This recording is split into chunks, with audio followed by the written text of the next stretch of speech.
The waitress was humiliated for delivering the order late, but an army officer noticed a worn teddy bear attached to her apron keychain. It was the same one his daughter carried every day before disappearing 20 years ago. The lunch rush at the Lone Star Diner hit like a freight train every Tuesday, and Clara Hensley knew it was going to be one of those days the moment she clocked in. The familiar chaos of sizzling bacon, clattering plates, and shouted orders filled the air as she tied her apron strings, her fingers automatically checking for the small teddy bear keychain that always hung there, a honey-colored little thing with a faded blue bow and a carefully sewn scar on its left arm. "Clara, table 7's been waiting 10 minutes for their check," Maggie, the head waitress, called out, while balancing 3 plates on one arm like it was nothing. "On it?" Clara grabbed the coffee pot and weaved through the crowded diner, her sneakers squeaking against the checkered linoleum. She'd been working here for 3 years now, ever since Grandma Evelyn's arthritis got so bad she couldn't work her seamstress job anymore. The tips weren't much, but they kept the lights on and paid for Evelyn's medications.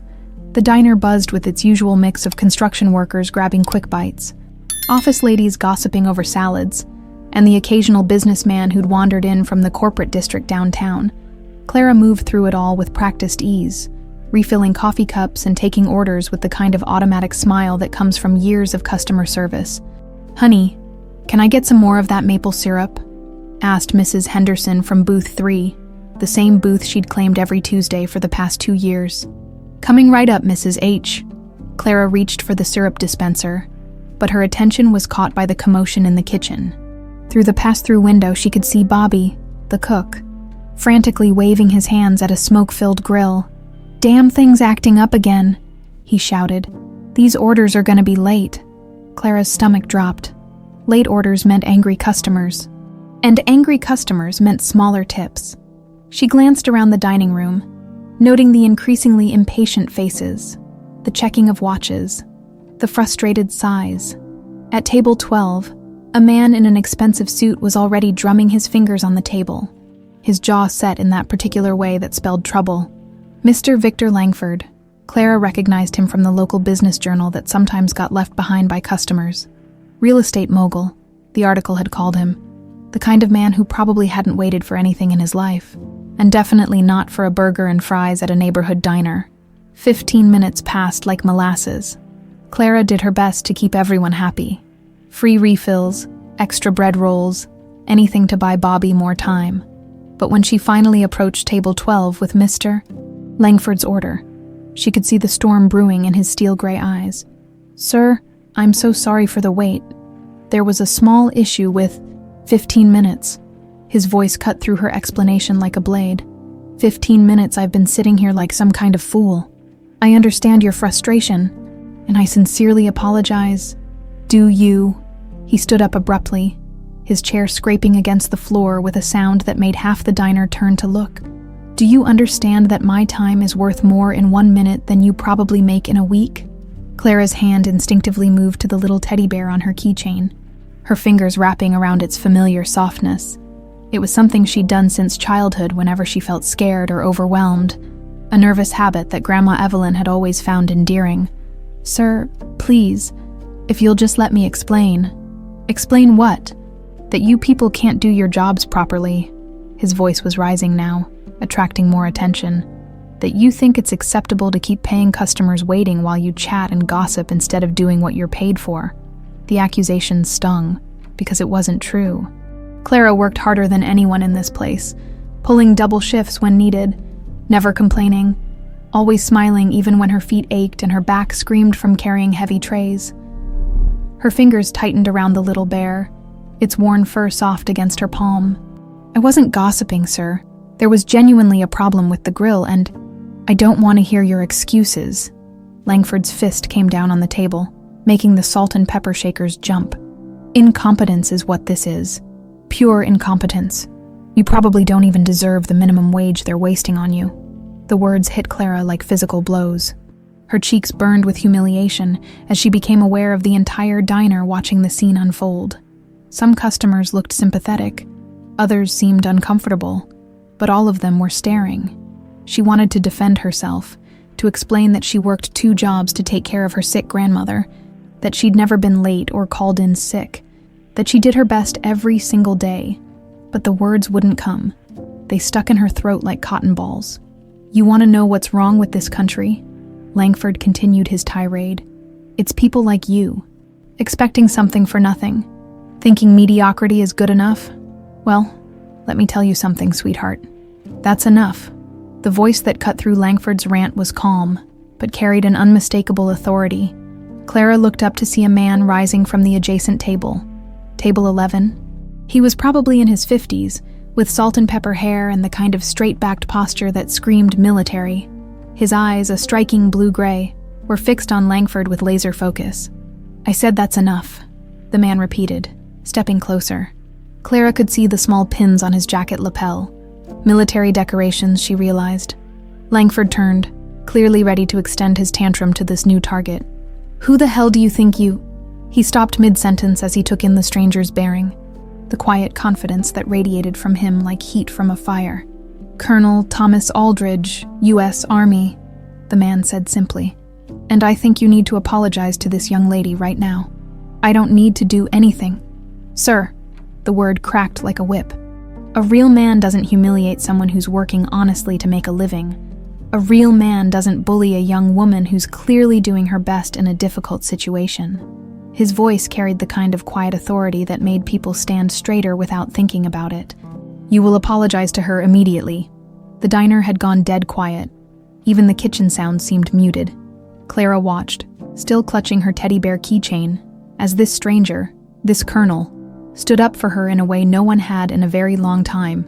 Langford's face had gone red, but something in the colonel's presence, those steady eyes and the decorations on his jacket, made him back down. This is ridiculous," he muttered, throwing a 20 on the table. "Keep the change," he said to Clara with barely concealed contempt before storming out. The diner slowly returned to its normal buzz of conversation, but Clara remained frozen in place, trembling slightly from the adrenaline and humiliation. The colonel turned to her, and his expression softened completely. "Are you all right, miss?" Yes, thank you. You didn't have to do that." "Yes, I did." His smile was gentle, transforming his entire face. "I'm Thomas, by the way." "Clara." She managed a shaky smile in return. "Clara Hensley. And thank you, really. I don't know what I would have done if you hadn't stepped in." Thomas was about to respond when his eyes dropped to her hands. Still wrapped around the teddy bear keychain, the color drained from his face so suddenly that Clara thought he might be having a heart attack. "That bear," his voice came out as barely a whisper. Clara looked down, confused. "Oh, this old thing. I've had it forever. It's kind of silly for a grown woman to carry around a stuffed animal, but where did you get it?" The question came out urgent, almost desperate. The intensity in Thomas's voice made Clara take a step back.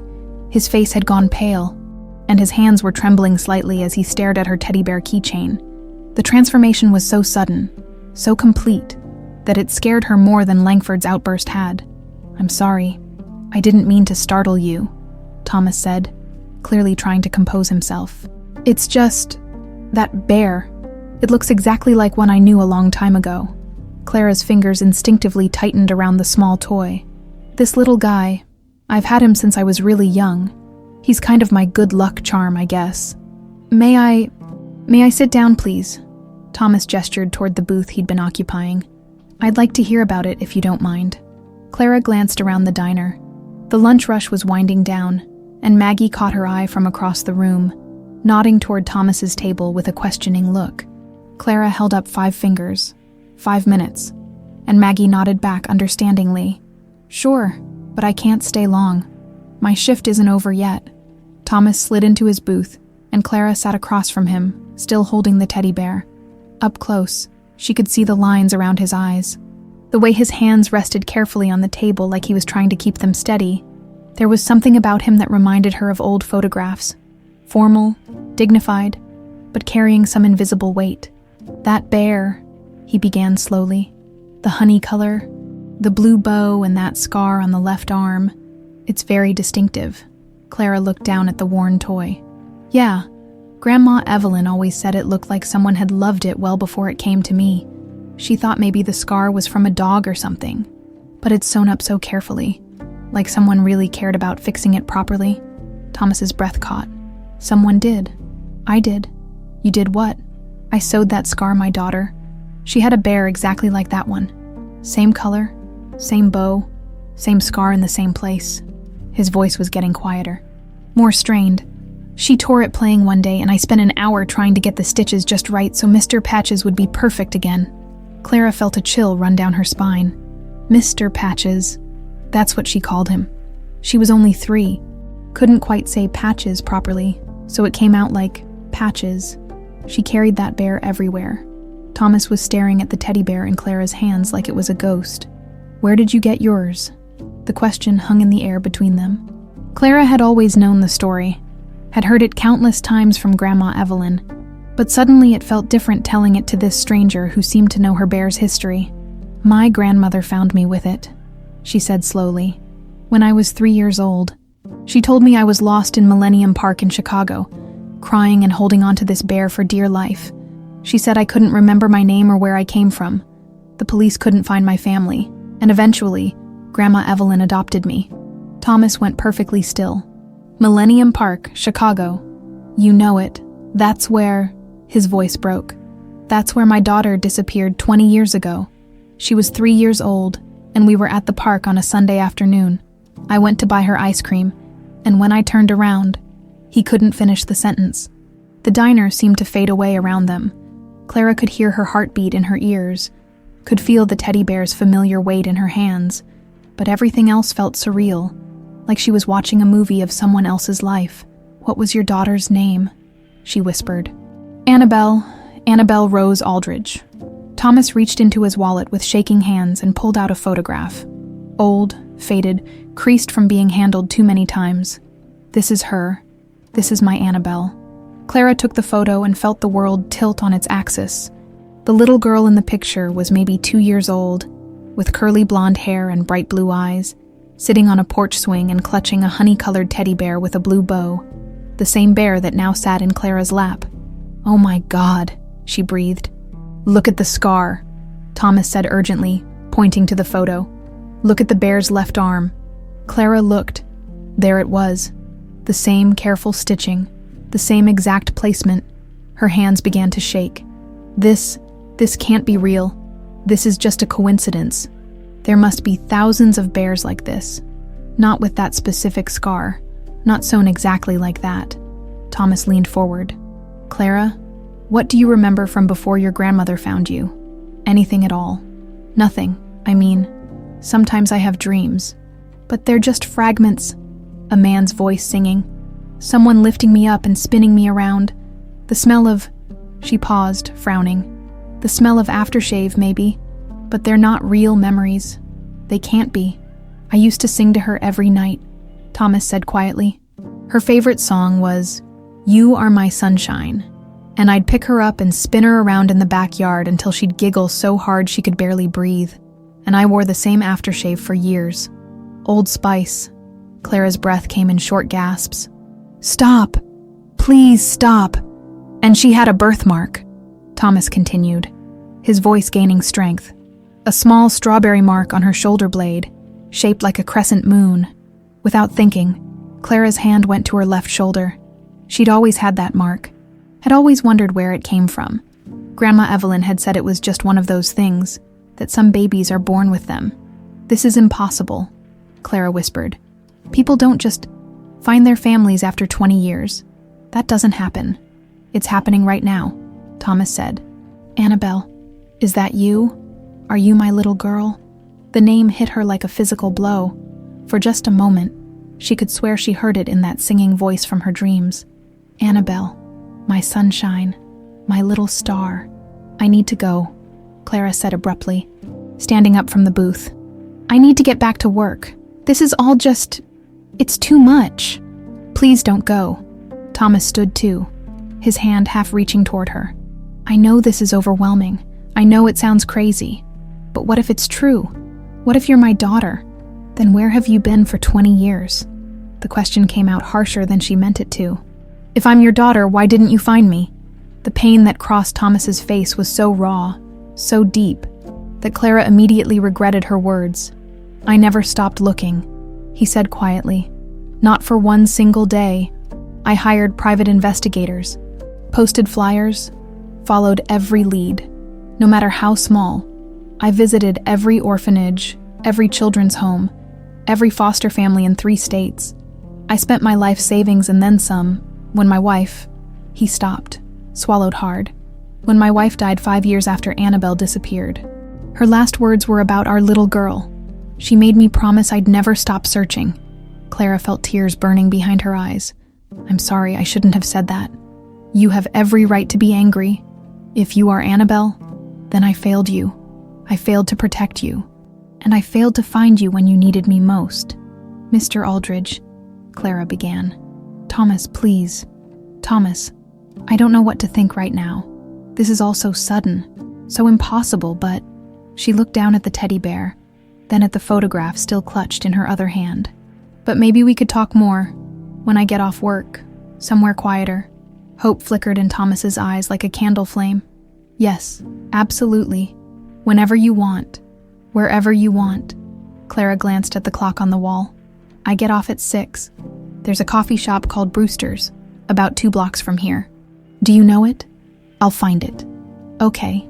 Clara started to walk away, then turned back. Thomas, can I keep this picture just for now? Of course, it's yours anyway if... He didn't finish the sentence, but they both knew what he meant, as Clara walked back toward the kitchen. Tucking the photograph into her apron pocket next to her teddy bear, she felt like she was floating. 20 years of wondering who she really was, where she came from, why she had no memories of her early life, and now this stranger was telling her she had a father who'd never stopped looking for her. It was too much to process, too overwhelming to believe. But as she tied her apron strings and picked up her order pad, she couldn't shake the feeling that her entire life had just changed forever. Thomas sat in his rental car outside Brewster's coffee shop, his hands gripping the steering wheel so tightly his knuckles had gone white. It was 5:45 p.m., and he'd been there for 20 minutes already, unable to bring himself to go inside. 20 years of searching, 20 years of false hopes and crushing disappointments.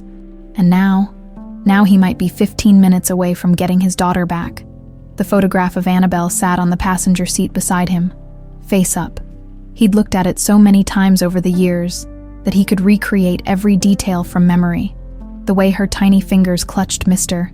Patches, the gap where her front tooth was coming in, the pure joy in her blue eyes as she laughed at something just out of frame. Marjorie had taken that picture just 2 weeks before the disappearance. It was the last photo they had of their little girl. Marjorie. Thomas closed his eyes and let himself remember that terrible Sunday afternoon 20 years ago. They decided to take Annabelle to Millennium Park on a whim. It was one of those perfect Chicago spring days, warm but not hot, with a breeze that carried the smell of blooming flowers. Annabelle had worn her favorite yellow sundress with the tiny daisies on it, and she'd insisted on bringing Mr. Patches along for the adventure. She'll lose that bear if she's not careful, Marjorie had said, but she was smiling when she said it. That thing goes everywhere with her. It's her security blanket, Thomas had replied. Remember how upset she got when we tried to wash it last month? She stood guard by the washing machine the entire time. They'd spread out a blanket near the playground, and Annabelle had run straight for the swings. Mr. Patches tucked securely under one arm. Thomas could still hear her laughter echoing across the park, could still see the way the sunlight caught in her curls as she pumped her little legs, trying to swing higher and higher. Daddy, look how high I can go. I see you, Sunshine. You're practically flying. That's what he'd called her. Sunshine. Because she lit up every room she entered, every moment she was part of. Even as a baby, she'd been quick to smile, quick to laugh, as if she'd been born knowing some secret about how to find joy in everything. The ice cream truck had arrived around 3 o'clock, playing that tinkling melody that draws children like a magnet. Annabelle had run over, practically vibrating with excitement, and Thomas had laughed at her enthusiasm. Can I have the one with the princess on it, please, Daddy? Please. Of course you can, Sunshine. Stay right here with Mommy and Mr. Patches while I go get it. He'd kissed the top of her head, breathing in that sweet scent that was uniquely hers. Baby shampoo and sunshine and something indefinably precious. Then he'd walked 20 yards to the ice cream truck, waited in line behind 3 other parents, made small talk with the vendor about the beautiful weather. 5 minutes, maybe 6 at the most, when he turned around, Princess ice cream bar in hand. Marjorie was sitting on the blanket alone, frantically looking around the playground. "Where's Annabelle?" he'd called out, not quite panicking yet. "She was right here. She was sitting right next to me." Marjorie's voice had already taken on that edge of hysteria that would define the next 5 years of their marriage. They'd searched for 20 minutes before calling the police. 20 minutes of running through the park, calling her name, asking every parent, every jogger, every person they could find if they'd seen a little girl in a yellow dress carrying a teddy bear. 20 minutes of growing certainty that something terrible had happened. The police had been thorough, professional, sympathetic. They'd interviewed everyone in the park, canvassed the surrounding neighborhoods, issued an Amber Alert. Detective Sarah Martinez had been assigned to the case, a kind woman with teenagers of her own, who'd understood exactly how precious every hour was. "We're going to find her," Detective Martinez had promised. "Kids don't just vanish. Someone saw something. Someone knows something. We'll find her." But hours turned into days, days into weeks, weeks into months. There had been false leads. A blonde girl spotted at a rest stop in Wisconsin. A child matching Annabelle's descriptions seen at a shopping mall in Iowa. Thomas had driven to every single one, hope blooming in his chest each time, only to be crushed when the child turned out to be someone else's daughter, safe and accounted for. The marriage hadn't survived. How could it? They'd dealt with the grief differently, Thomas throwing himself into the search with obsessive intensity, Marjorie retreating inward, becoming a ghost of herself. She'd blamed him for letting go of Annabelle's hand. He'd blamed himself for the same thing. After 5 years of that blame eating them both alive, Marjorie's heart had simply given out. The doctors called it a massive coronary, but Thomas knew better. She died of a broken heart, as surely as if someone had put a bullet through it. "Find her," she'd whispered in the hospital, her hand gripping his with surprising strength for someone so close to death. "Promise me you'll never stop looking for our baby girl." He'd kept that promise. Private investigators, reward money, updated age progression photos every few years, showing what Annabelle might look like as she grew up. He'd followed leads to 15 different states, knocked on hundreds of doors, showed that faded photograph to thousands of strangers. He'd never remarried, never even dated seriously.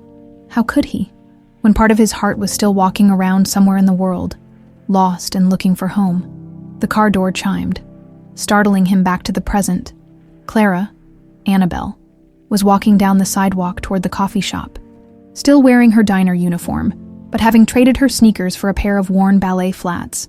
She moved with unconscious grace, and Thomas could see glimpses of the little girl he remembered in the way she tucked a strand of hair behind her ear, the way she paused to let an elderly man with a walker pass by first. Thomas got out of the car on unsteady legs. 20 years of wondering, and he was about to find out if his search was finally over. The coffee shop was warm and dimly lit, with mismatched furniture and local artwork covering the walls. Clara had chosen a table in the corner, away from the afternoon crowd of laptop-wielding students and business people grabbing their caffeine fix. She looked nervous, her hands wrapped around a steaming mug like she was trying to draw warmth from it. "Hi," Thomas said as he approached the table. "Thank you for agreeing to meet me." "Hi?" Her smile was tentative but genuine. "I ordered you a coffee, Black. I hope that's okay. I wasn't sure how you liked it."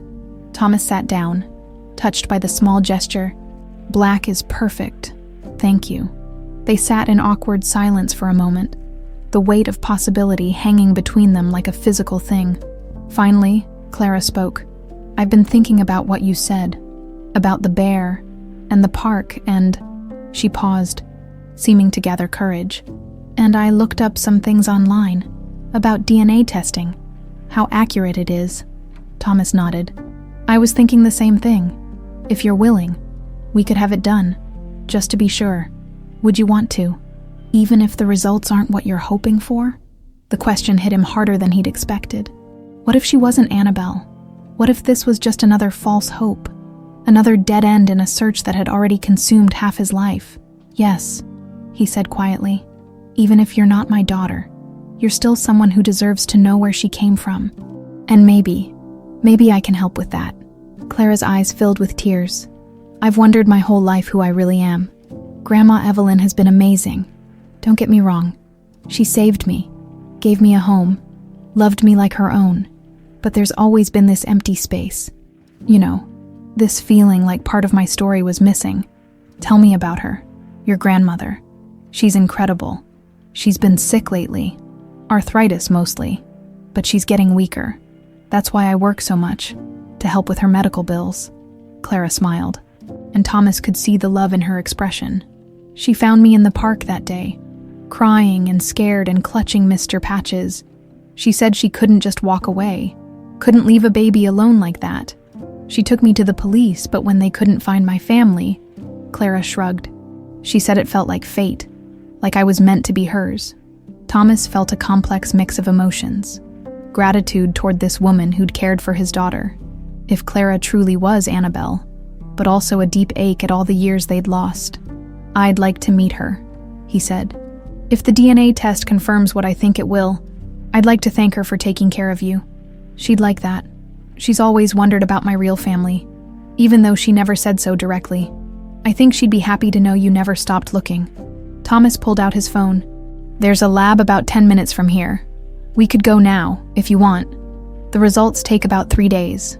Clara nodded, taking a deep breath. Okay, let's find out if I'm your sunshine. The nickname slipped out so naturally that neither of them noticed it at first. But when Clara's eyes widened, when her hand went instinctively to her chest like she'd been struck by lightning, Thomas realized what he'd said. You called me that, she whispered. In my dreams, someone called me Sunshine. The DNA lab was a sterile, clinical space that smelled of disinfectant and nervous anticipation. Clara sat in the plastic waiting room chair, her leg bouncing unconsciously as she watched Thomas fill out paperwork at the reception desk. Her mind kept replaying that moment in the coffee shop when he'd called her Sunshine. The way the word had hit her like a key turning in a lock she didn't even know existed. Someone called me Sunshine.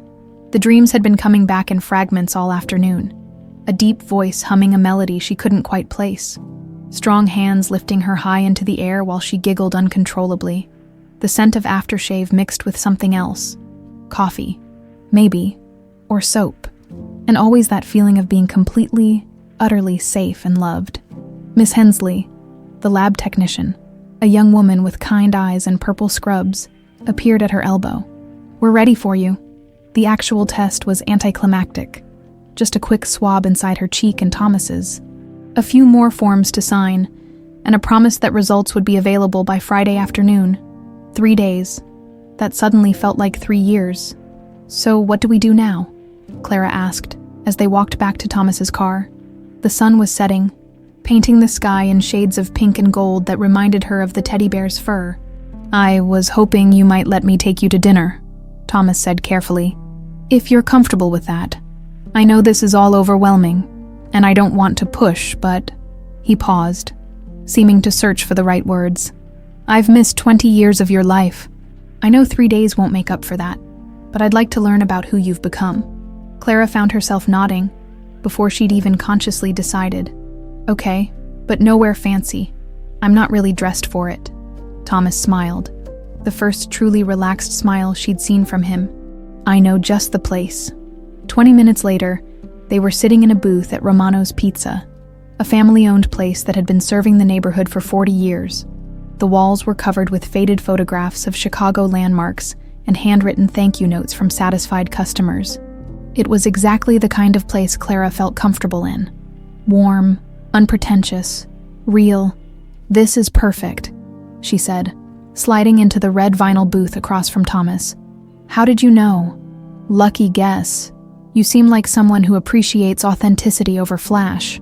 Their server, a teenager with flour on her apron, brought them waters and menus. The special tonight is Meat Lover's deep dish, and my Nana's minestrone soup is amazing if you want to start with that. The soup sounds great, Clara said.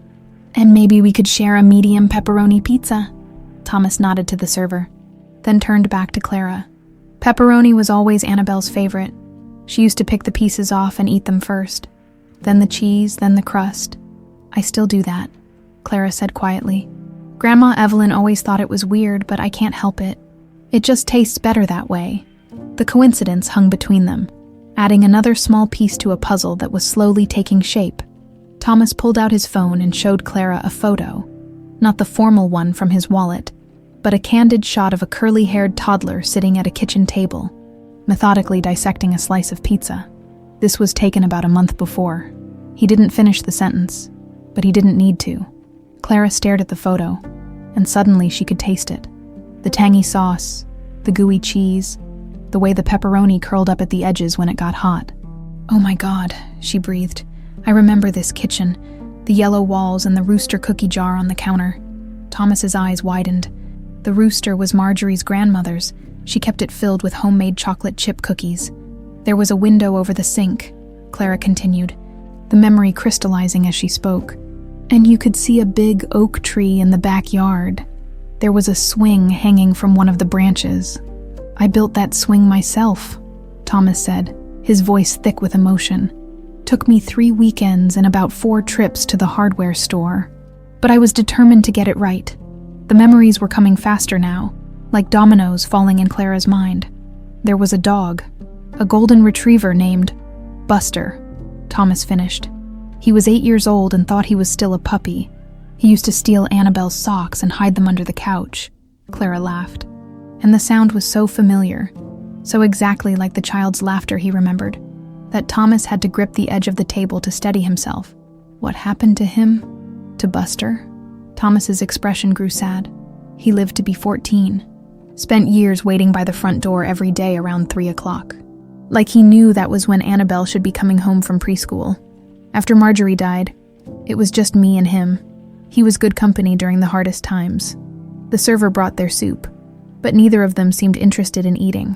They were too caught up in this strange dance of shared memories, each revelation adding weight to what they both increasingly knew to be true.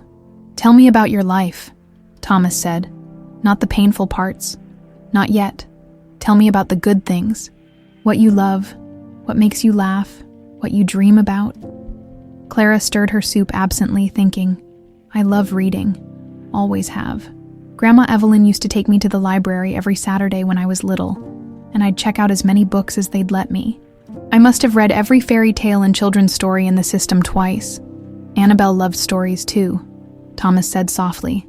"Every night, she'd bring me 3 different books and make me read all of them. 'One more, Daddy. Please, just one more.' It drove Marjorie crazy, but I could never say no. I wanted to go to college," Clara continued, "to study literature or maybe journalism. But after high school, Grandma Evelyn got sicker, and we needed the money, so I started working full-time. I keep telling myself I'll go back someday. When things are more stable." Thomas leaned forward. "What if I told you that someday could be sooner than you think?" "What do you mean?"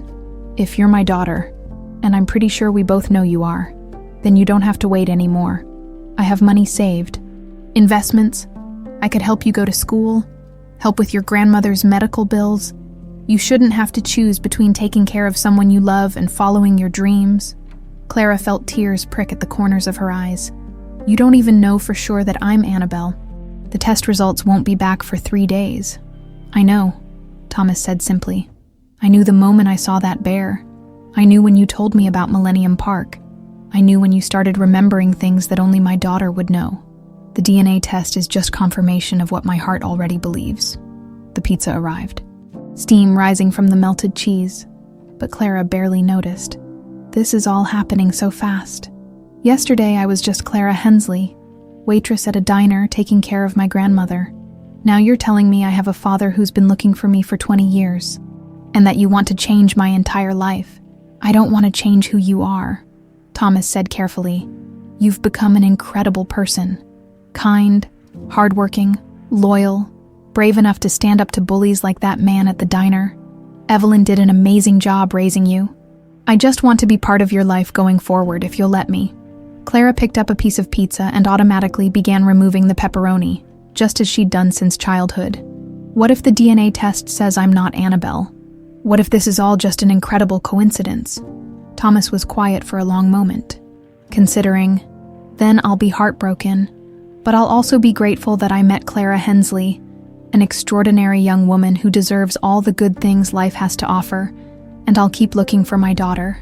And if it says I am, Then I'll spend the rest of my life trying to make up for 20 years of not being there to protect you, support you, and tell you how proud I am of the woman you've become." Clara felt a warmth spreading through her chest, a sense of belonging she'd never experienced before. "I think," she said slowly, "I think I already know what the test is going to say."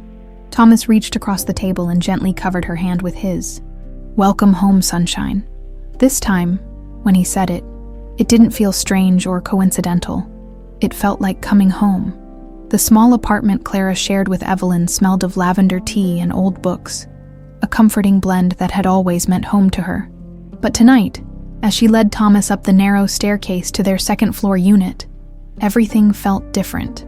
The familiar creaking of the third step, the faded wallpaper with its tiny roses, even the sound of Mrs. Patterson's television through the thin walls. It all seemed like pieces of someone else's life. "Grandma Evelyn," Clara called out as she unlocked the door. "I've brought someone I'd like you to meet."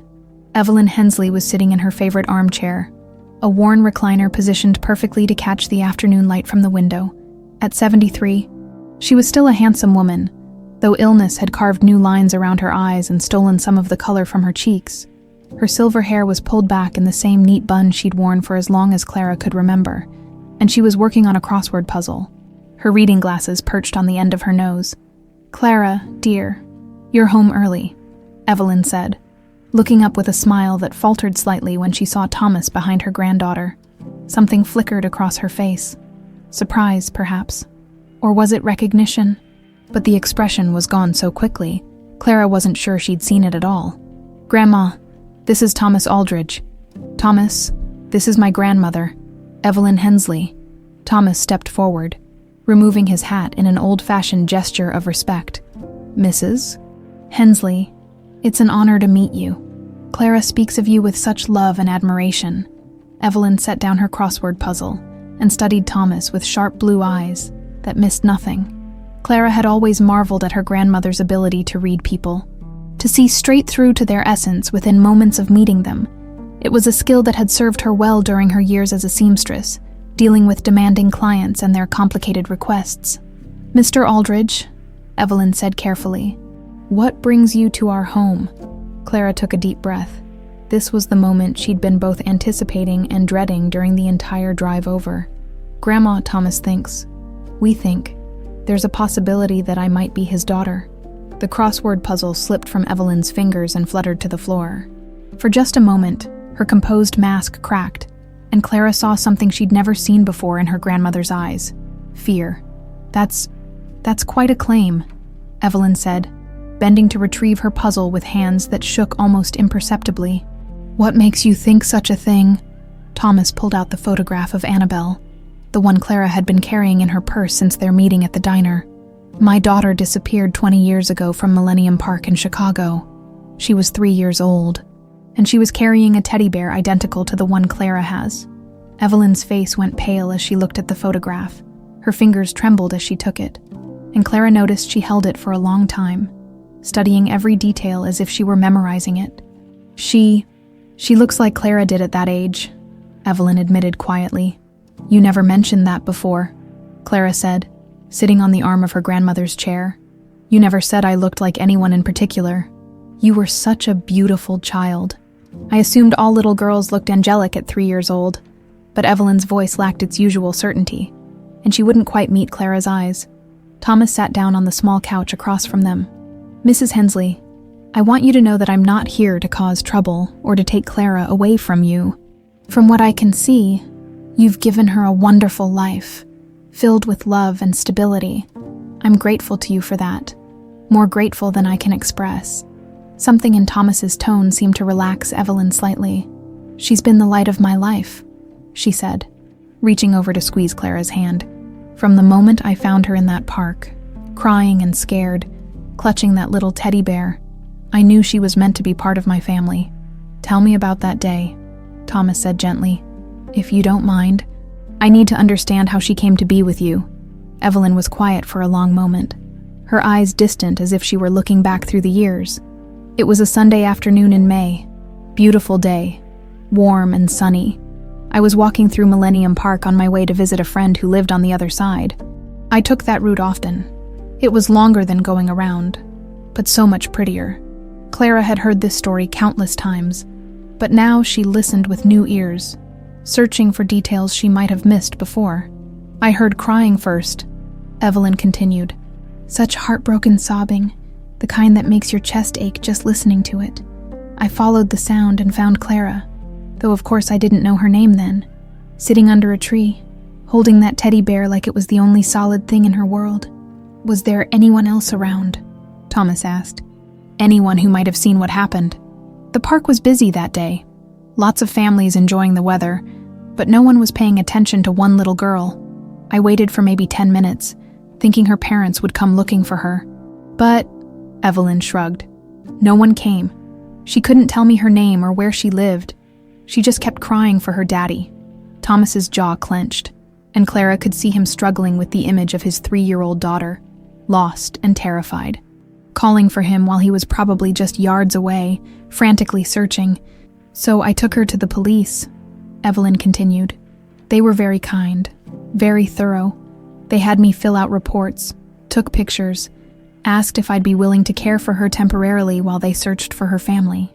And you said yes, Clara said softly. The same way she always did when the story reached this point. How could I say no? You were so small, so scared, and you'd already been through enough trauma. The thought of putting you in some sterile state facility? Evelyn shook her head. It would have been cruel. Thomas leaned forward. The police search. Do you remember how long it lasted? What methods they used? Weeks, Evelyn said. They were very thorough. Missing child reports, media coverage, those age progression photos they make. They interviewed everyone who'd been in the park that day, canvassed the neighborhood, checked with hospitals and schools. Nothing. It was as if Clara had simply appeared out of thin air. But I didn't, Clara said quietly. I came from somewhere. I had a family. You had a family, Evelyn corrected, her voice gaining strength. Me, us. We became your family. There was something in her grandmother's tone that made Clara look at her more closely. Evelyn was gripping the arms of her chair, her knuckles white, and there was a tightness around her eyes that Clara had never seen before. Grandma, are you okay? You seem upset? Of course I'm upset, Evelyn said quickly. This is a lot to process. For 20 years. You've been my granddaughter, and now this man is saying... She gestured vaguely at Thomas. He's not saying anything definitive, Clara assured her. We took a DNA test today. We'll know for sure in a few days. The color drained from Evelyn's face completely. A DNA test. Just to be certain, Thomas said. I know this must be difficult for you, Mrs. Hensley. The possibility of losing someone you love. I'm not losing anyone, Evelyn said sharply, then seemed to catch herself. I'm sorry, I don't mean to be rude. It's just that Clara is all the family I have left. My daughter Lorraine. She passed away many years ago. Clara has been my whole world. Clara had heard about her Aunt Lorraine before, but only in passing. Evelyn rarely spoke about her daughter, and Clara had learned not to press for details about subjects that caused her grandmother pain. I understand, Thomas said, and I want you to know that even if the DNA test confirms what I believe, that Clara is my daughter, that doesn't mean she'll disappear from your life. You've been her mother in every way that matters for 20 years. That bond doesn't just vanish because of biology. Evelyn nodded, but Clara could see the tension in her shoulders, the way her hands continued to shake slightly as she folded and refolded her crossword puzzle. Maybe we should let Grandma rest, Clara suggested. This has been a lot for one day. Yes, Evelyn said quickly. Yes, I think that would be best.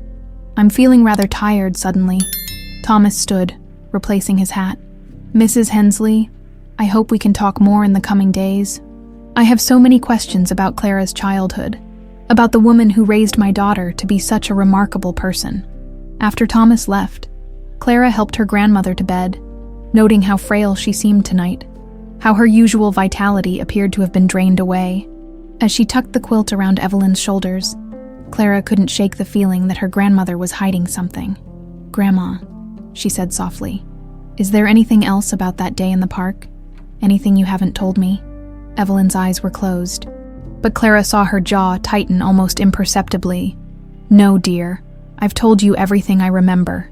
But as Clara turned off the bedside lamp and headed toward her own room, she heard her grandmother whisper something into the darkness, words so soft they were almost lost in the sound of the old building settling for the night. "God forgive me," Evelyn murmured. "God forgive us all." The next morning arrived gray and drizzling, matching the heaviness that had settled over the small apartment. Clara woke to the sound of her grandmother moving around the kitchen, but when she emerged from her bedroom, she found Evelyn sitting at the small dining table, staring blankly at an untouched cup of tea. "Morning, Grandma," Clara said, kissing the top of Evelyn's silver head. "How are you feeling?" "Oh, some days are better than others." Evelyn's smile seemed forced, and Clara noticed the way her grandmother's hand trembled as she lifted the teacup to her lips. It had been 3 days since Thomas had entered their lives.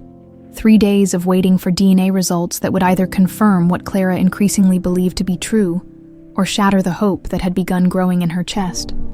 During those 3 days, Thomas had been a constant presence, not pushy or overwhelming, but simply there, as if he were afraid that if he left, Clara might disappear again. He'd taken her to lunch yesterday, to a little Italian place where they'd talked about books and movies and discovered they both had an inexplicable fondness for old Western films. The day before that, he'd helped her carry groceries up to the apartment, and Clara had caught him studying the family photos on the mantelpiece with an intensity that made her heart ache. "He seems like a good man," Evelyn had said after Thomas left that evening, but there had been something hollow in her voice, and she'd excused herself to bed earlier than usual.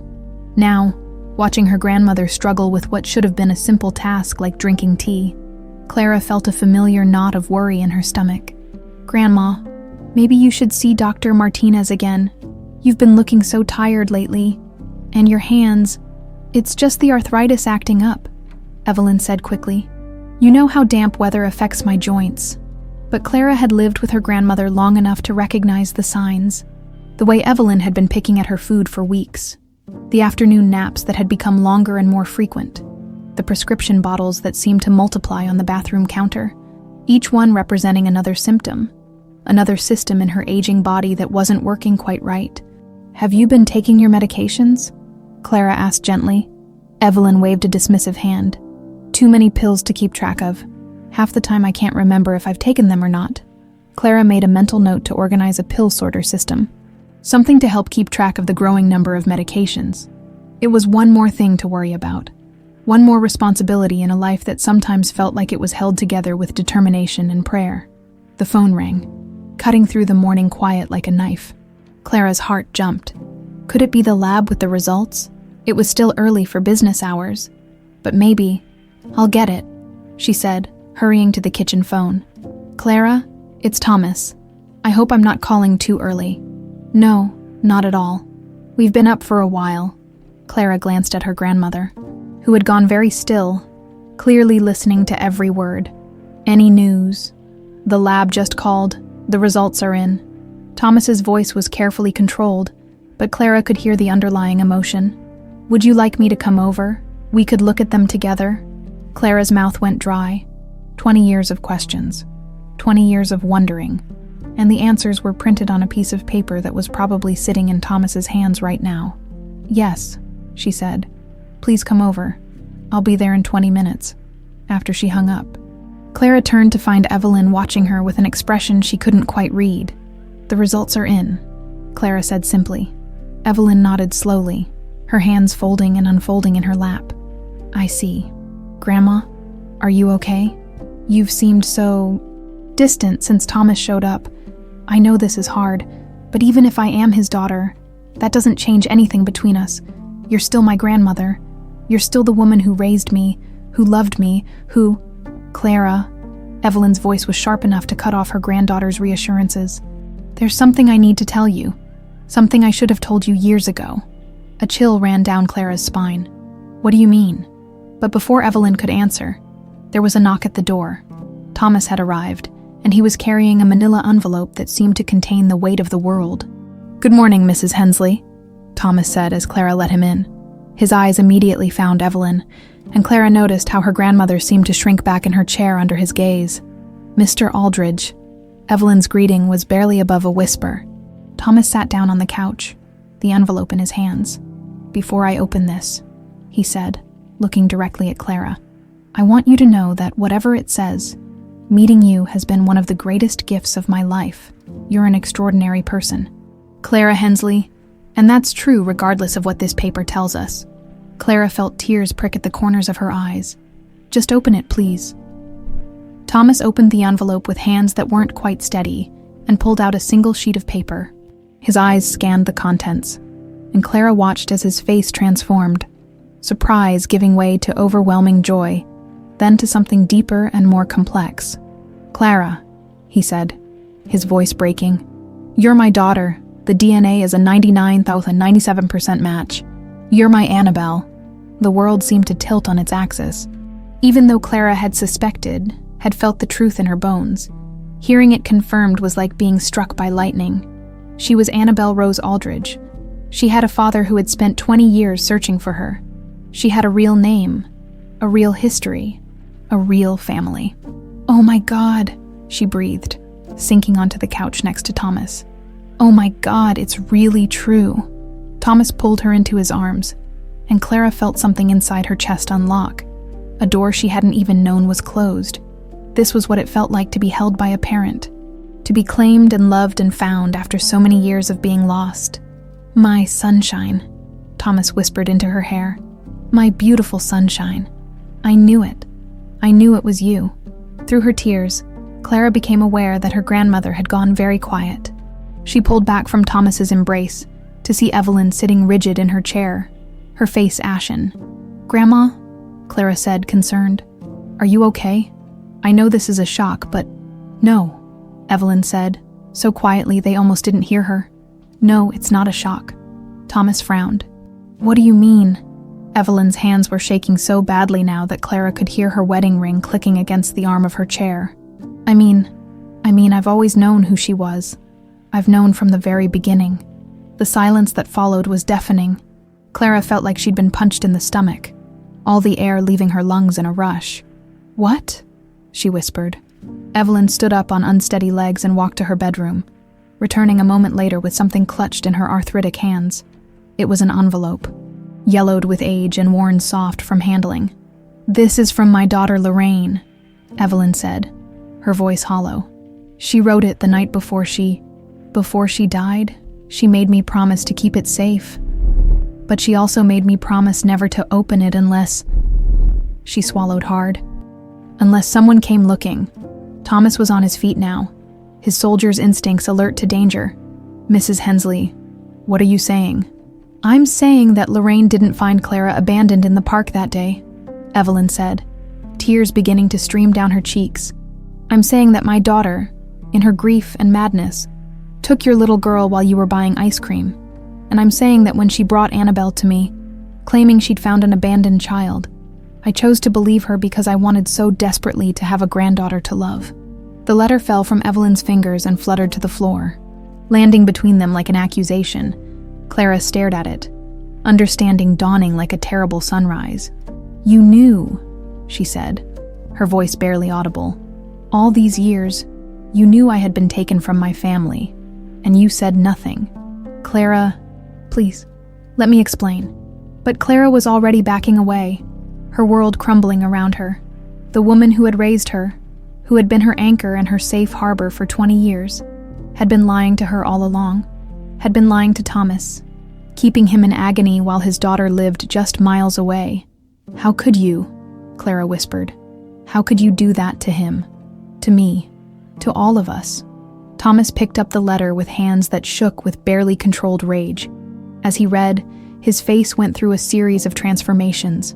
Shock, horror, grief, and finally, a kind of terrible understanding. "She's sick," he said finally, looking at Evelyn with something that might have been pity. "Your daughter was sick, wasn't she?" Evelyn nodded miserably. "Lorraine lost a baby, a stillborn daughter. The grief, it broke something in her mind. She became obsessed with children, with the idea that she could save them somehow. That day in the park, when she saw you walk away from Annabelle, she convinced herself that you were abandoning your daughter, that she was rescuing her. And you let me believe it," Clara said, her voice growing stronger with anger. For 20 years, you let me believe I was an orphan, that no one had ever wanted me enough to come looking. I searched for your family," Evelyn said desperately. "For months, I tried to find out who you belonged to, but the police search turned up nothing. And as time went on, I convinced myself that maybe it was meant to be. Maybe you were better off with me than with parents who could let you out of their sight long enough to lose you." The cruelty of that statement hit Thomas like a physical blow. "You blamed me," he said quietly. "You thought I deserved to lose my daughter because I made one moment's mistake." Clara looked between the two most important people in her world, the father who had never stopped searching and the grandmother who had hidden the truth for 2 decades, and felt something fundamental break inside her. "I need to get out of here," she said, grabbing her jacket from the hook by the door. "I need to think. I can't be here right now. Clara, please," both Thomas and Evelyn said simultaneously. But she was already out the door, running down the stairs and into the gray morning, carrying the weight of 20 years of lies on her shoulders. Clara ran until her lungs burned and her legs felt like jelly, not caring where her feet took her. The morning drizzle had turned into a steady rain, soaking through her thin jacket and plastering her hair to her head. But she barely noticed. The physical discomfort was nothing compared to the chaos in her mind. 20 years of lies. 20 years. She found herself at Riverside Park, the same place she used to come as a child when the world felt too big and overwhelming. There was a bench under an old oak tree that provided some shelter from the rain, and she collapsed onto it, finally allowing herself to feel the full weight of what she'd just learned. Her entire life was a lie. The story she'd been told about being found abandoned in Millennium Park. A lie. The belief that she'd been unwanted, unloved, before Evelyn took her in. A lie. Even her identity as Clara Hensley was built on a foundation of deception. She was Annabelle Rose Aldridge, daughter of Thomas and Marjorie Aldridge. She had been stolen from a loving family by a woman consumed by grief and madness. And the person she'd trusted most in the world, the woman who'd raised her with patience and love, had known the truth all along. Clara pulled out her phone and stared at the screen. Thomas's number already saved in her contacts. Part of her wanted to call him, to let him comfort her, to start building the relationship they'd been denied for 20 years. But another part of her couldn't bear to face him right now. How could she look him in the eye, knowing that every day she'd spent with Evelyn was a day stolen from him? Instead, she scrolled through her contacts until she found Maggie from the diner. "Clara, honey, what's wrong? You sound terrible." "Maggie, I need to ask you a huge favor," Clara said, her voice hoarse from crying. "Can I stay at your place for a few days?" I can't go home right now." "Of course, sweetheart. Are you okay? Did something happen with that military guy who stood up for you?" Clara let out a bitter laugh. "You could say that. I'll explain later. Can you pick me up at Riverside Park? I'm on my way." While she waited, Clara tried to process everything Evelyn had told them. Her Aunt Lorraine, a woman she'd never met, who had died when Clara was still a small child, had been the one to take her from Millennium Park. Evelyn had painted a picture of a woman broken by loss, driven to desperate acts by grief and mental illness. But that didn't excuse 20 years of silence, 20 years of watching Thomas's missing daughter posters go up around the city, 20 years of knowing that somewhere out there, a father was dying a little more each day, wondering what had happened to his child. Maggie's beat-up Honda pulled up to the curb, and Clara climbed into the passenger seat, grateful for the warmth and the concerned look on her friend's face. "Jesus, Clara, you look like you've been hit by a truck. What happened?" As they drove to Maggie's apartment, Clara told her everything. The meeting with Thomas, the DNA test, the devastating revelation about Evelyn's knowledge. Maggie listened without interruption, occasionally reaching over to squeeze Clara's hand. "I can't believe it," Maggie said as she pulled into her apartment complex. 20 years, and she never said anything. That poor man. "I don't know what to do," Clara admitted. "I'm so angry with her, but she's also the only mother I've ever known. She's sick, Maggie. Really sick. And if I cut her out of my life now, she might not have much time left." Maggie finished gently. Clara nodded, fresh tears spilling down her cheeks. "How do I forgive something like this? How do I move forward when everything I thought I knew about my life was a lie?" Maggie's apartment was small but cozy. Filled with houseplants and the smell of vanilla candles, She made Clara a cup of tea and wrapped her in a soft blanket, letting her cry until there were no tears left. "You know what I think," Maggie said finally. "I think you're dealing with this exactly the way you should be. You're hurt, you're angry, you're confused. All of that is normal and healthy. Don't let anyone pressure you to forgive before you're ready. Not even yourself." Clara's phone buzzed with a text message from Thomas. "Are you okay? I'm worried about you. Please let me know you're safe." She showed the message to Maggie, who read it and nodded approvingly. "He's giving you space, but letting you know he cares. That's the sign of a good father." "Is he my father, though?" Clara asked. "I mean, biologically, yes, but he's a stranger. I don't know anything about him except that he's been looking for me. What if we don't get along? What if I'm nothing like the daughter he remembers? Then you'll figure it out together," Maggie said simply. "Clara, that man spent 20 years searching for you. 20 years of never giving up hope. That kind of love doesn't just disappear because you're older now." Clara texted back. "I'm safe. Staying with a friend. Need some time to process everything."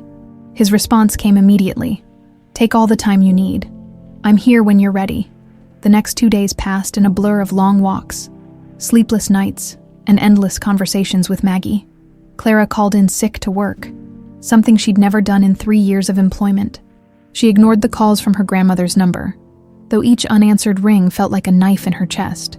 On the 3rd day, Maggie came home from her shift at the diner with news that made Clara's stomach drop. "Your grandmother was at the diner today," Maggie said carefully. "She looked terrible, Clara. Really terrible. She could barely stand up, and she was asking everyone if they'd seen you." Clara closed her eyes. "What did you tell her?" "That you were safe and that you'd come home when you were ready. But honey, I think she's getting sicker." She looked like she might collapse at any moment. Guilt twisted in Clara's stomach.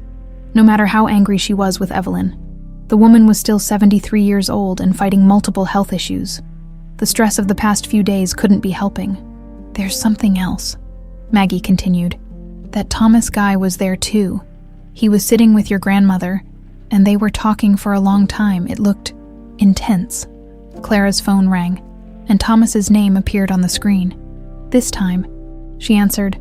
"Clara, thank God. Are you okay?" "I'm fine. Maggie said you were at the diner with Evelyn." Thomas was quiet for a moment. "Yes, we had a long conversation about what happened 20 years ago. About Lorraine. About the choices your grandmother made. Clara, I think you need to hear the whole story. I've heard enough." "No," Thomas said firmly. "You haven't. There are things in Lorraine's letter, things Evelyn told me, that change everything. This isn't just about a woman who made a terrible choice and covered it up for 20 years. It's more complicated than that." Clara felt a familiar knot of dread in her stomach. "What do you mean?" "I can't tell you over the phone. Will you meet me somewhere?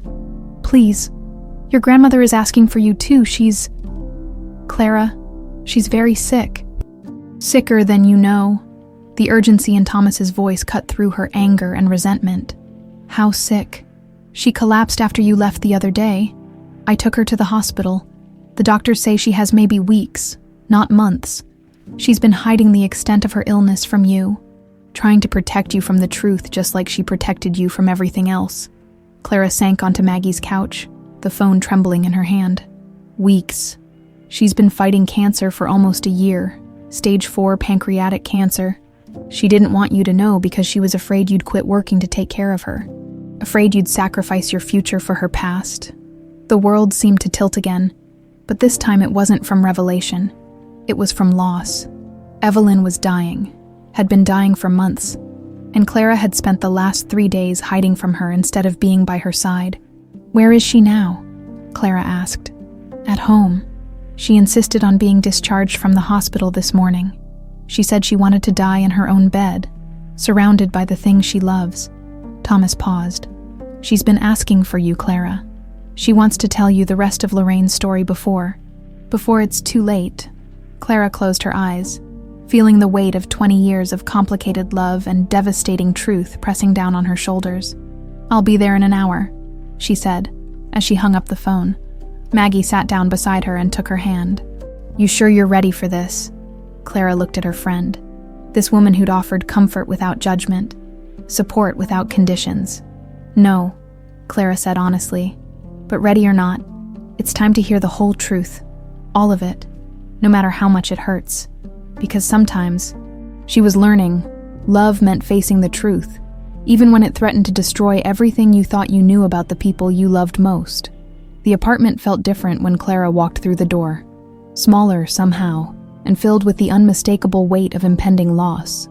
The familiar scents of lavender and old books were now mixed with something clinical, the smell of prescription medications and the subtle but persistent odor of illness that no amount of air freshener could mask. Thomas was sitting at the small dining table, Lorraine's letter spread out before him, along with several other documents Clara didn't recognize. He looked up when she entered, relief flooding his features. "Thank you for coming," he said simply. Clara nodded, her eyes immediately searching for Evelyn. "Where is she?" "Resting in her bedroom. She's been waiting for you, but the pain medication makes her drowsy. The doctors sent her home with enough morphine to keep her comfortable, but..." He didn't need to finish. They both knew what that meant. Clara felt her carefully constructed anger begin to crack. Despite everything, the lies, the deception, the 20 years of stolen time, Evelyn was still the woman who had taught her to read, who had stayed up all night when she had pneumonia at age 7, who had worked her fingers to the bone to provide for them both. "How long does she have?" Clara asked, her voice barely above a whisper. "The doctors won't give a specific timeline, but based on how quickly she's deteriorated over the past few days." Thomas met her eyes. "Not long." Clara sank into the chair across from him, suddenly exhausted. "She's been hiding this from me for months. Nearly a year. She was diagnosed right around the time you started taking on extra shifts at the diner. She told the doctors she didn't want treatment that would make her sick or weak. She wanted to spend whatever time she had left taking care of you. The irony was devastating." Clara had been working herself to exhaustion to pay for Evelyn's supposed arthritis medications, while Evelyn had been quietly dying, using what little strength she had left to maintain the illusion that everything was normal. "She loves you," Thomas said gently. "Everything she did, the good and the terrible, came from a place of love." Clara looked at the document spread across the table. "What's all this?" Thomas carefully arranged the papers, his movements precise and deliberate. "Lorraine's letter was just the beginning. After you left the other day, Evelyn broke down completely.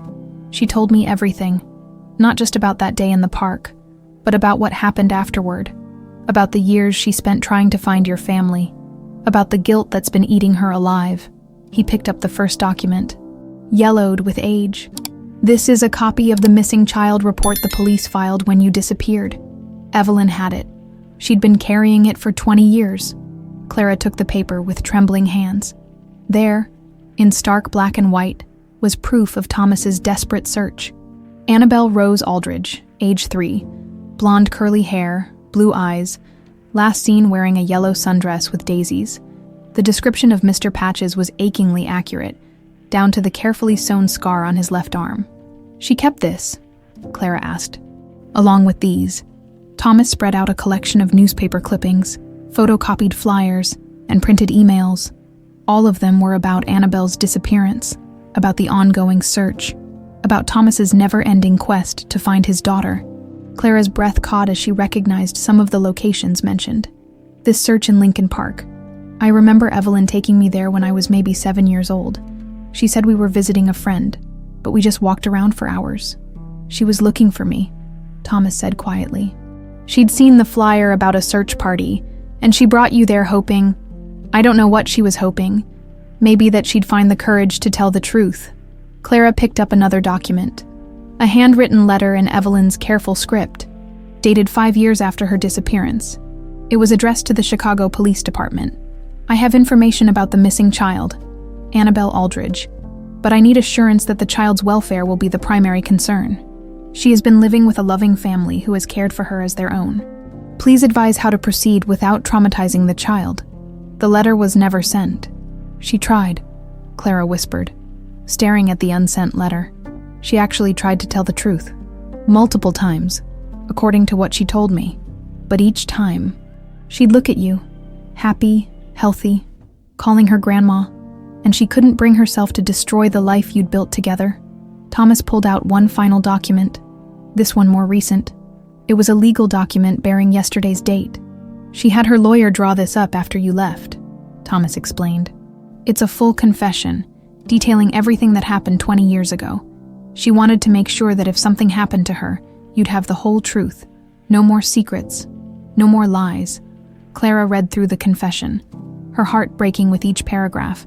Evelyn had laid out everything.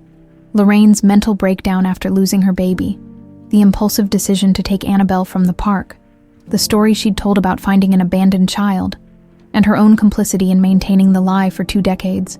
But the final paragraphs were what made Clara's tears fall in earnest. I know what I did was unforgivable.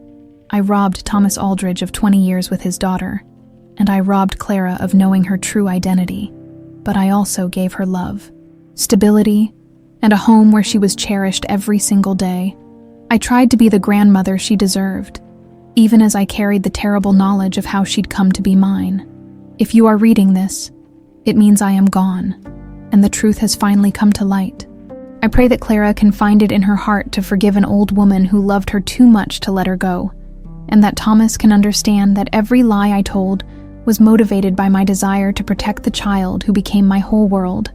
Clara, my darling girl, you were never unwanted. You were loved by your father from the moment you were born, and you have been loved by me from the moment Lorraine brought you to my door. That love, complicated and imperfect as it was, is the one truth in all of this that was never a lie. Clara set the confession down with shaking hands. She's taking full responsibility. She insisted on it. She doesn't want any blame to fall on Lorraine's memory, and she doesn't want you to carry any guilt for the choices she made. A soft sound from the bedroom made them both look up. Evelyn was standing in the doorway, leaning heavily on her walker, her face gaunt, but her eyes alert. "Clara," she said, her voice barely above a whisper. "You came back." Clara stood up, torn between running to her grandmother's side and maintaining the distance her anger demanded. In the end, love won over hurt. "Of course I came back," Clara said, moving to help Evelyn to her chair. "You're sick. Really sick. Why didn't you tell me?" "Because you would have stopped living your life to take care of me," Evelyn said simply. "Just like you're doing now. My beautiful, selfless girl. You've already sacrificed enough for me." Clara knelt beside Evelyn's chair, taking her grandmother's frail hands in her own. "I read your confession, all of it. Then you know how sorry I am, how deeply, completely sorry I am for what I've put you through, what I've put both of you through." Evelyn looked at Thomas, tears streaming down her cheeks. "I tried so many times to find the courage to tell you the truth, but each year that passed, it became harder. The lie became so much a part of our lives that I didn't know how to untangle it without destroying everything." "You could have told me," Clara said, her voice breaking. "Any time in the last 20 years, you could have told me who I really was, and watched you hate me for keeping you from your father. Watched you realize that every day we spent together was built on a lie. I was selfish, Clara. I loved you too much to risk losing you." Thomas, who had been quiet throughout this exchange, finally spoke. "Mrs. Hensley, I need you to know something. What Lorraine did, taking Annabelle, was the act of a woman who was mentally ill, but what you did afterward, raising Clara with love and devotion, giving her a stable home and a good life, that wasn't the act of a criminal. That was the act of a mother." Evelyn looked at him in surprise. "How can you be so generous? I stole 20 years from you. You also gave my daughter 20 years of love. She grew up feeling wanted, protected, cherished. That's more than a lot of children get, even from their biological families." Clara looked between the two most important people in her world, the father who had never stopped searching, and the grandmother who had loved her enough to risk everything to keep her safe, and felt something shift inside her chest. The anger was still there, and the hurt, and the devastating sense of loss for all the years stolen from her and Thomas. But underneath it all was something else. Understanding, not forgiveness, not yet, but the beginning of it. "I need time," she said finally. "Time to process all of this. Time to figure out how to move forward. But I also need to know that we're going to face whatever comes next together. All of us." She looked at Evelyn, so frail and small in her chair. "I'm not going anywhere, Grandma. We'll figure this out, but I'm not leaving you to face this alone." Then she turned to Thomas. "And I want to get to know you, the real you, not just the father I've imagined. We've lost 20 years, but we don't have to lose any more time. For the first time since this entire nightmare began." Clara felt something like hope blooming in her chest. It would be hard. Forgiveness always was. But maybe, just maybe, love was strong enough to bridge even 20 years of lies and loss. The next 2 weeks passed in a strange suspension of time, as if the apartment had become a world unto itself. Separate from the ordinary rhythms of life outside, Clara had taken leave from the diner, something Maggie had insisted on, and Thomas had quietly arranged to make financially possible. Every day brought new challenges as Evelyn's condition deteriorated, but it also brought unexpected moments of grace. Thomas had become a constant presence, not intrusive, but simply there when needed. He helped Clara navigate the complexities of hospice care, sat quietly reading in the corner while she and Evelyn talked, and proved surprisingly adept at making the kind of soft foods that Evelyn could still manage to eat. "You don't have to stay," Clara told him one afternoon as he helped her change Evelyn's bed sheets while her grandmother dozed in her chair. "This isn't your responsibility." "Yes, it is," Thomas said simply. "She's family now. She raised my daughter. That makes her important to me too." It was moments like these that helped Clara understand who Thomas really was. Not just the desperate father she'd first met, but a man of deep integrity and surprising compassion. She could see glimpses of the parent he'd been 20 years ago, patient and loving, the kind of father who would sew up a teddy bear's torn arm with careful precision. But it was the quiet conversations with Evelyn that proved most healing, as the morphine made her grandmother more talkative and less guarded. Stories began to emerge that Clara had never heard before. "Tell me about Lorraine," Clara said one evening as she sat beside Evelyn's bed, helping her sip water through a straw. Evelyn's eyes took on a distant quality. She was so beautiful, so full of life, always laughing, always seeing the best in everyone. "When she married David, I thought she'd have the perfect family. White picket fence, children running around the yard, Sunday dinners around a big table. But she lost the baby. Sarah Rose. She would have been born just 2 weeks after you were taken from the park." Evelyn's voice grew soft with old grief. The cord wrapped around her neck during delivery. There was nothing the doctors could do. Clara tried to imagine the devastating loss. Carrying a child for 9 months, preparing for motherhood, only to have that future ripped away at the last moment. "Lorraine was never the same after that," Evelyn continued. "The grief consumed her. David tried to help, but she pushed him away. She quit her job, stopped seeing friends, spent hours walking through parks and playgrounds, watching other people's children with this hungry look in her eyes. Is that when she took me?" Evelyn nodded slowly. She'd been getting worse for weeks, talking about children who were being neglected, convinced she could provide better care. I was worried about her, but I didn't realize how far she'd gone until she showed up at my door with you. Clara could picture it. A grieving woman, mentally fractured by loss, seeing 3-year-old Annabelle alone for just those few moments and convincing herself she was performing a rescue rather than a kidnapping. "She brought you to me and said she'd found you abandoned," Evelyn said. She was so animated, so happy for the first time since losing Sarah. She kept talking about how we were going to be a family, how she'd finally been able to save someone. "Did you believe her?" "I wanted to. God help me, I wanted to so badly." Evelyn's eyes filled with tears. "You were so sweet, so scared, and Lorraine seemed to be coming back to life taking care of you for 3 days. It felt like maybe something good could come from all that tragedy. What changed?" "Lorraine left that letter on my kitchen table and disappeared. When the police found her body in the river 2 days later, I knew what she'd done." Evelyn gripped Clara's hand with surprising strength. The letter explained everything. How she'd taken you, how the guilt was eating her alive, how she couldn't live with what she'd done but couldn't bear to give you back either. Clara had read Lorraine's letter several times now, and each reading made her heart ache for the woman she'd never known. Lorraine had been destroyed by grief, driven to desperate acts by the fundamental unfairness of losing her child. In her fractured mind, taking Annabelle had been both a crime and a salvation. "She asked me to take care of you," Evelyn continued, "to give you the love she couldn't give Sarah. And when I looked at you, so small and frightened, calling for your daddy, She broke down completely. I couldn't do it. I couldn't take you to the police and tell them what Lorraine had done. It would have destroyed her memory. And it would have meant admitting I'd been living with a kidnapped child for days without reporting it. Thomas, who had been listening from the doorway, stepped into the room. So, you decided to keep her? I told myself I was protecting everyone, Evelyn said through her tears. I was protecting you from the scandal. Protecting Clara from being shuttled through the system while they sorted everything out. Protecting Lorraine's reputation. But really, I was protecting myself. I was protecting my chance to have a grandchild to love. Clara felt her heart breaking for all of them. For Lorraine, consumed by grief. For Evelyn, faced with an impossible choice.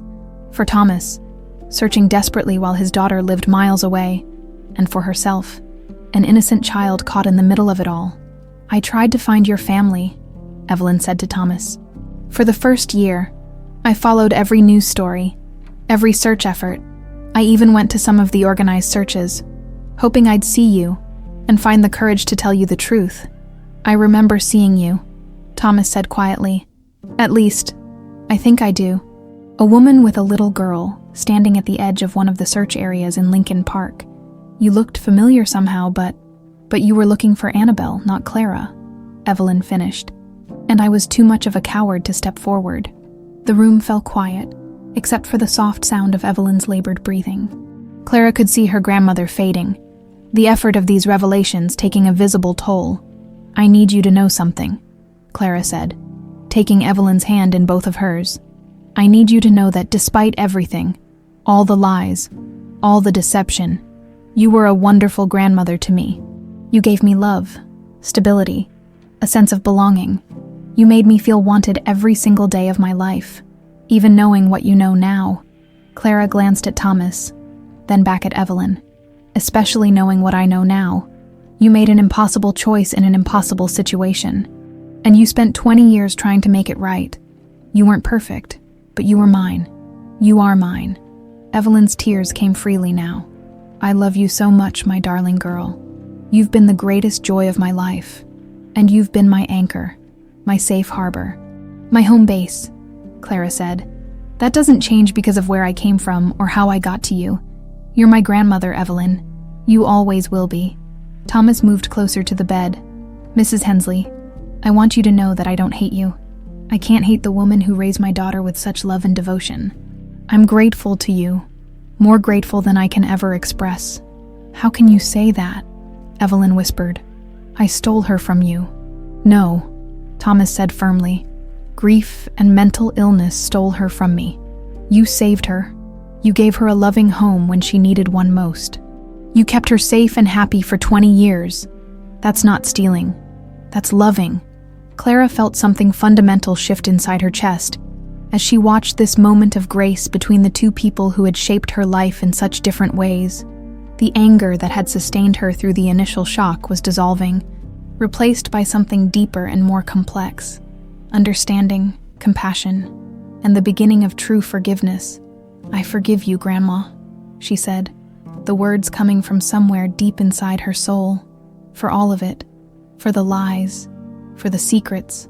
For 20 years of keeping me from my father. I forgive you because I understand why you did it. And because forgiveness is the only way any of us can move forward. Evelyn sobbed with relief, gripping Clara's hand like a lifeline. Thank you, she whispered. Thank you, my beautiful girl. 3 days later, Evelyn slipped away peacefully in her sleep, holding Clara's hand, with Thomas keeping vigil in the chair beside her bed. Her final words were a whispered, I love you, meant for the granddaughter who had given her the greatest gift possible. Forgiveness before goodbye.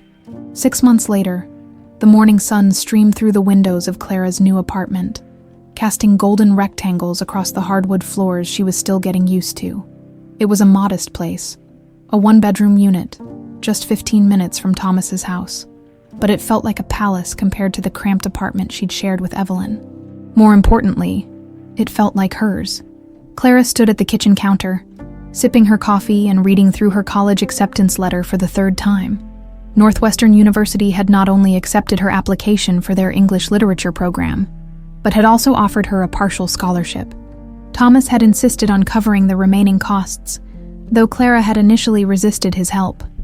"It's not charity," he'd said during one of their many discussions about her future. "It's what any father would do for his daughter. I have 20 years of college funds saved up, and nowhere else I'd rather spend them." The transition hadn't been easy. Learning to accept help, learning to trust that Thomas wasn't going anywhere, learning to navigate the complex emotions that came with building a relationship with the father she'd thought was lost forever. It had all taken time and patience from both of them. A knock at the door interrupted her thoughts. Thomas stood on her doorstep, holding 2 cups of coffee and a bag from the bakery down the street. "Good morning, sunshine," he said, and the nickname that had once been so startling now felt as natural as breathing. "Ready for our Saturday tradition?" Clara smiled, taking one of the coffee cups. Their Saturday morning visits had become sacred. 2 hours every week dedicated to getting to know each other without the pressure of making up for lost time. Sometimes they talked about serious things. Sometimes they just watched old movies or worked on the photo albums Thomas had started creating to document Clara's life. "Actually," Clara said, settling onto her small couch beside him, "I have something to show you first." She pulled out a manila envelope she'd been carrying around for days, waiting for the right moment. "I got these back from the restoration service." Thomas looked puzzled as Clara opened the envelope and carefully extracted 2 photographs. The first was the picture of 3-year-old Annabelle that had started this whole journey, but now it was crisp and clear, the colors vibrant, the details sharp. The second photograph took Thomas's breath away. It was a picture Clara had found in Evelyn's jewelry box after the funeral, a photo of Clara at age 5, sitting in the same pose as the childhood picture of Annabelle, holding the same honey-colored teddy bear. Evelyn must have taken it deliberately, perhaps as a way of honoring the daughter Thomas had lost while celebrating the granddaughter she'd gained. "She kept pieces of you with her all along," Clara said softly. "Look at this." She pulled out a small wooden box, also from Evelyn's things. Inside were more treasures: a lock of Clara's baby hair, her first lost tooth, report cards from elementary school, a program from her high school graduation. But nestled at the bottom was something that made Thomas's eyes fill with tears: a small, faded hospital bracelet that read "Baby Girl Aldridge."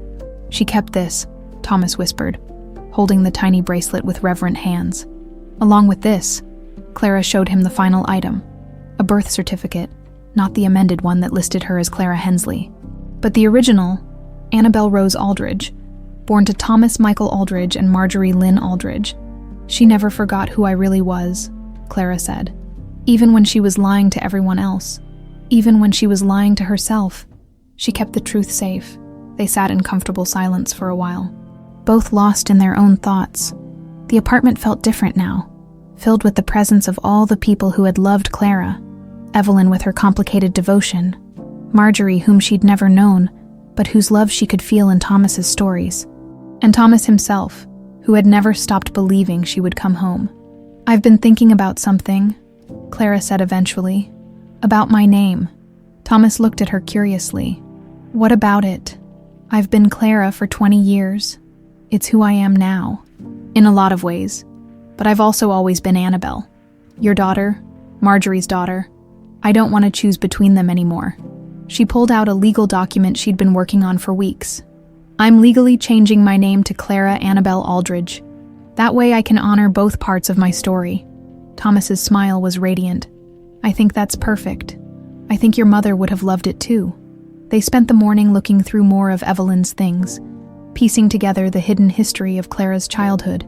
There were pictures Thomas had never seen, stories Evelyn had written down in a journal, just in case, and small mementos from every important moment in Clara's life.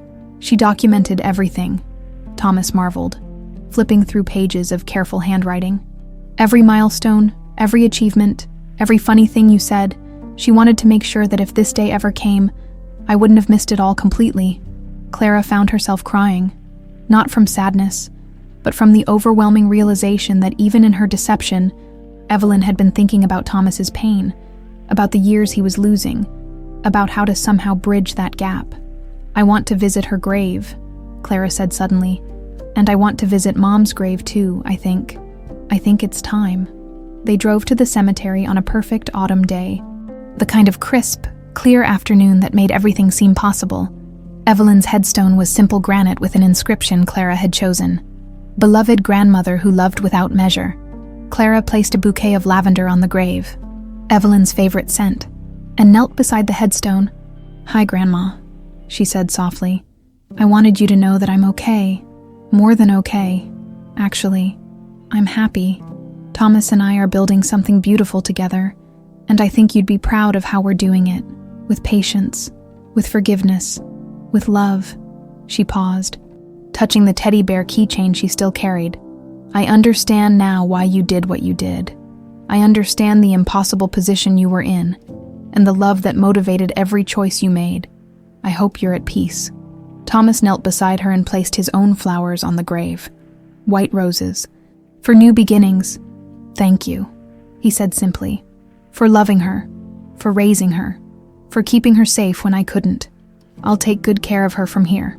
Marjorie's grave was in a different section of the cemetery, marked with a stone that read, Devoted wife and mother. Forever waiting for her sunshine to come home. Clara stood before her biological mother's grave and felt a complex mix of emotions. Grief for the woman she'd never known, gratitude for the life she'd been given, and a deep sense of completion. Hi, Mom, she said, her voice barely above a whisper. I'm sorry it took so long to find my way back, but I'm here now, and I promise I'll take care of Dad. We'll take care of each other. As they walked back to the car, Thomas slipped his arm around Clara's shoulders, a gesture that had taken months to feel natural, but now conveyed everything words couldn't express. What happens now? Clara asked. Now we keep building, Thomas said. We keep learning about each other, keep making new memories, keep figuring out what it means to be a family after all this time. You start college in January, and I get to be the proudest father at your graduation. Clara smiled, thinking about the future stretching out before them, full of possibility, full of love, full of the kind of ordinary, extraordinary moments they'd been denied for so long. You know what I realized? She said as they got into the car. What's that? I spent 20 years wondering where I came from, who my real family was, what my story really looked like. But the truth is, my story isn't about where I came from. It's about all the people who loved me along the way. Evelyn, you, even Lorraine in her broken way. I'm not just Clara or just Annabelle. I'm both, and I'm more than both, because love doesn't diminish when it's shared. It multiplies. Thomas reached over and squeezed her hand, his eyes bright with unshed tears. Welcome home, Clara Annabelle. Welcome to the rest of your life. As they drove away from the cemetery, the setting sun painted the sky in shades of gold and pink, and Clara felt something she'd never experienced before. The deep, unshakable certainty that she was exactly where she belonged, with exactly the right person, ready to write the next chapter of a story that had always been about love finding its way home.